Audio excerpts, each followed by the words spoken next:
नमस्कार, news point लेकर हाजिर हूं मैं राजीव। तो दोस्तों, राहुल गांधी और कांग्रेस पार्टी ने इस वक्त मोदी जी की नींद उड़ाकर रख दी है।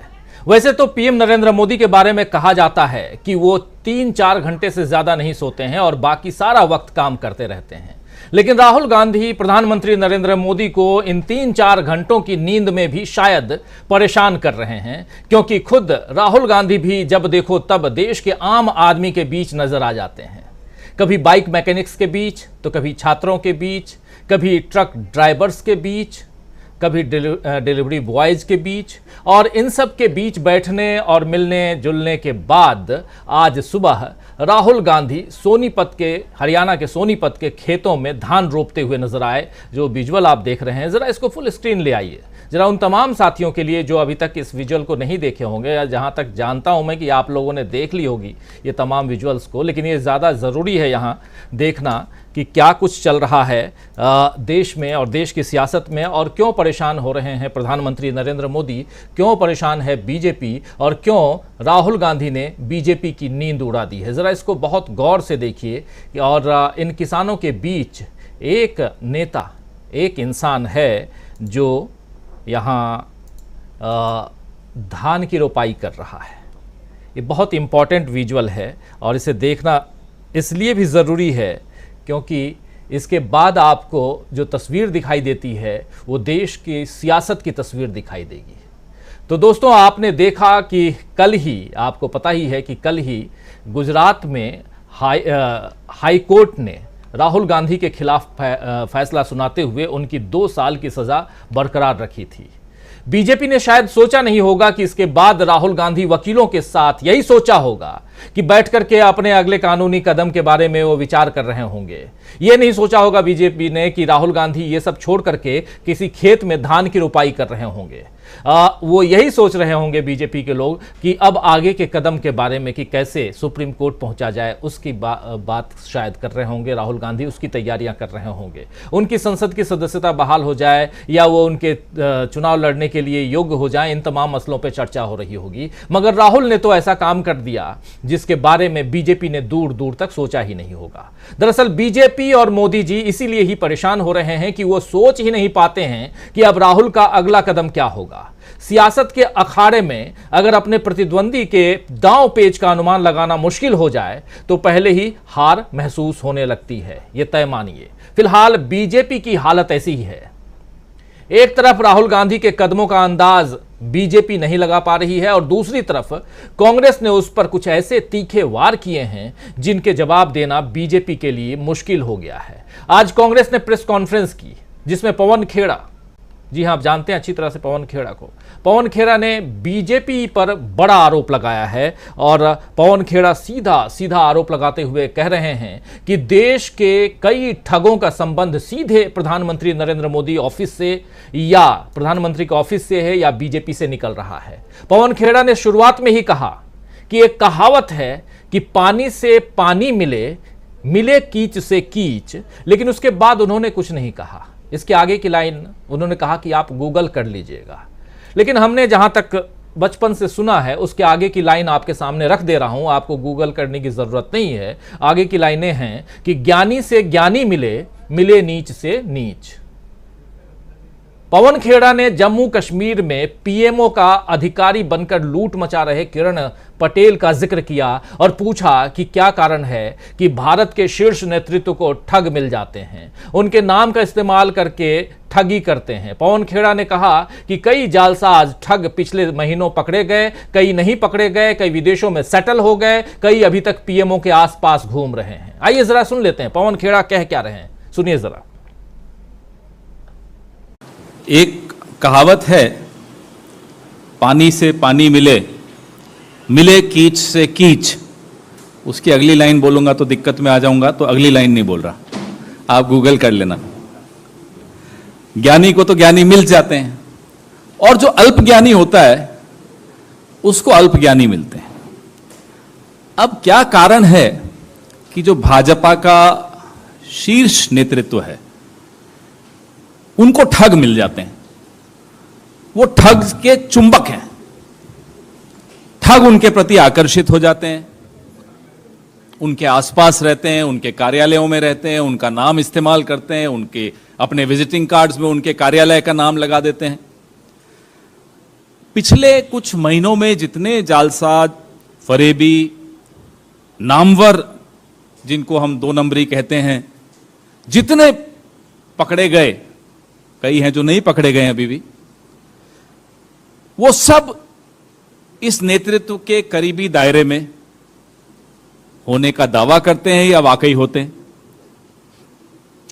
कई लोग तो विदेशों में सेटल हो गए अपना काम तमाम करके, और कई हैं अभी भी जो प्रधानमंत्री कार्यालय, भाजपा के दफ्तरों में, संघ के समर्थित जो लोग हैं उनके आसपास घूम भी रहे हैं, उनसे, जिसको अंग्रेजी में कहते हैं, लेजिटिमेसी भी लेते हैं और अपना काम कर रहे हैं। तो सुन रहे थे, ऐसे वक्त में जब प्रधानमंत्री नरेंद्र मोदी परिवारवाद के नाम पर कांग्रेस को घेरने में लगी हुई है, भ्रष्टाचार के नाम पर कांग्रेस को घेरने में लगी हुई है, तब कांग्रेस ने उन पर कड़ा, जोरदार पलटवार किया है। छत्तीसगढ़ से लेकर के तेलंगाना तक मोदी जी कांग्रेस पर आरोप लगाते दिखाई दे रहे हैं। तेलंगाना पर आज प्रधानमंत्री नरेंद्र मोदी तेलंगाना में थे और वहां भाषण दे रहे थे। वहां भी परिवारवाद से लेकर के भ्रष्टाचार तक सब पर प्रधानमंत्री नरेंद्र मोदी जो हैं वो गरज रहे थे। भ्रष्टाचार का जब भी नाम आता है तो अब लोग हंसने लगते हैं, परिवारवाद का नाम भी आता है तो लोग हंसने लगते हैं। जरा सुन लेते हैं पहले प्रधानमंत्री नरेंद्र मोदी को, उसके बाद अगर हंसने और रोने की बात आएगी तो उस पर भी हम चलेंगे। लेकिन पहले सुनिए क्या कुछ कह रहे हैं प्रधानमंत्री नरेंद्र मोदी। तेलंगाना में आज थे, चुनाव के प्रचार में लग गए हैं प्रधानमंत्री जी। मणिपुर तो नहीं गए, लेकिन 5 राज्यों में चुनाव है, जिनमें से 4 राज्यों को नापना शुरू कर दिया है। सुनिए क्या कुछ कह रहे हैं प्रधानमंत्री नरेंद्र मोदी, और खासकर परिवारवाद और भ्रष्टाचार पर। आज तेलंगाना में ऐसा कोई प्रोजेक्ट नहीं है जिसमें भ्रष्टाचार के आरोप नहीं है। केसीआर सरकार यानी सबसे भ्रष्ट सरकार, और देखिए खेल, अब तो दिल्ली तक इनके भ्रष्टाचार के तार फैल गए हैं। हम पहले 2 देशों या 2 राज्यों की सरकारों के बीच विकास से जुड़े समझौतों की खबरें सुना करते थे कि भाई विकास के लिए 2 राज्यों ने समझौता किया, पानी के लिए 2 राज्यों ने समझौता किया, ऐसी खबरें आती थी। लेकिन ये पहली बार हुआ है जब 2 राजनीतिक दलों और 2 राज्य सरकारों के बीच भ्रष्टाचार की डील के आरोप लगे हैं। ये दुर्भाग्य है कि जिस तेलंगाना के लिए जनता ने इतना संघर्ष किया, इतने बलिदान दिए, उस जनता को ऐसे दिन देखने की नौबत आई है। तो तेलंगाना में प्रधानमंत्री नरेंद्र मोदी भ्रष्टाचार की बात कर रहे थे, अपने भाषण में परिवारवाद का भी नाम लिया, 2 पार्टियों का जिक्र कर रहे हैं यहां पर प्रधानमंत्री नरेंद्र मोदी। लेकिन कांग्रेस भी पलटवार कर रही है।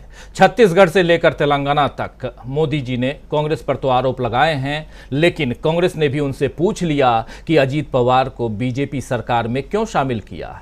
आप जानते हैं कि अजीत पवार पर भ्रष्टाचार के आरोप हैं और वो शरद पवार के परिवार से भी हैं, यानी मोदी जी को उनकी ही बातों में कांग्रेस ने फंसा दिया है। वहीं राहुल गांधी ने जनता के बीच पहुंचने के सिलसिले से भी बीजेपी जो है वो राहुल गांधी जो पहुंच रहे हैं उससे भी बीजेपी बहुत अपने आप को लाचार महसूस कर रही है, परेशान महसूस कर रही है, क्योंकि राहुल गांधी को संसद पहुंचने से तो उसने रोक दिया, लेकिन जनता तक पहुंचने से वो नहीं रोक पा रही है।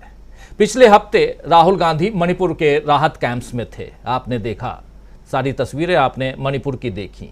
आज राहुल गांधी वहां से निकलकर अब इधर हरियाणा के सोनीपत, और वहां ये जो तस्वीर आप देख रहे हैं ये मणिपुर की तस्वीर है। राहत के कैंप्स में, और बहुत सारी तस्वीरें आप लोगों तक हम पहुंचाए। 2 दिन तक राहुल गांधी वहां थे।